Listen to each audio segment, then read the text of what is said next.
Our history has also shown us that in certain times of war, habeas corpus has been suspended. So what does this mean?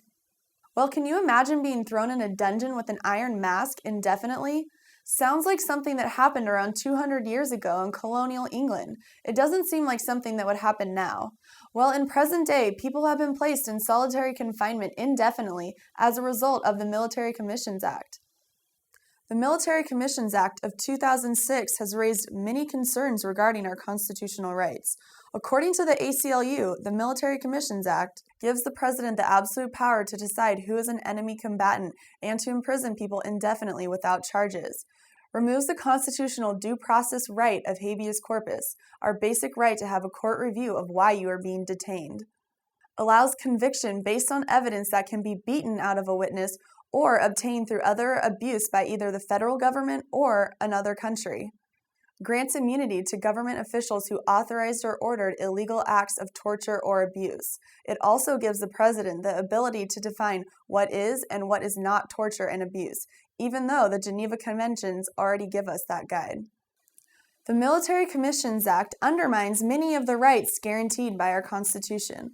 One of the most glaring examples of this is the imbalance of power created by giving one branch of the government ultimate power, eradicating our system of checks and balances.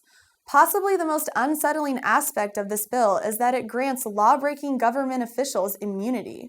It is our moral obligation to hold these officials accountable for their actions. No one is above the law.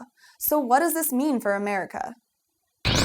We have handed a blank check drawn against our own freedom to a man who may now, if he so decides, declare not merely any non-American citizens unlawful enemy combatants and ship them somewhere, anywhere, but may now, if he so decides, declare you an unlawful enemy combatant and ship you somewhere, anywhere.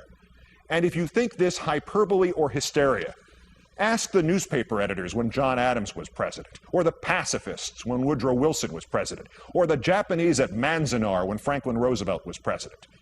And if you somehow think habeas corpus has not been suspended for American citizens, but only for everybody else, ask yourself this. If you are pulled off the street tomorrow and they call you an alien, or an undocumented immigrant, or an unlawful enemy combatant, exactly how are you going to convince them to give you a court hearing to prove you are not? So how do we prove we're not?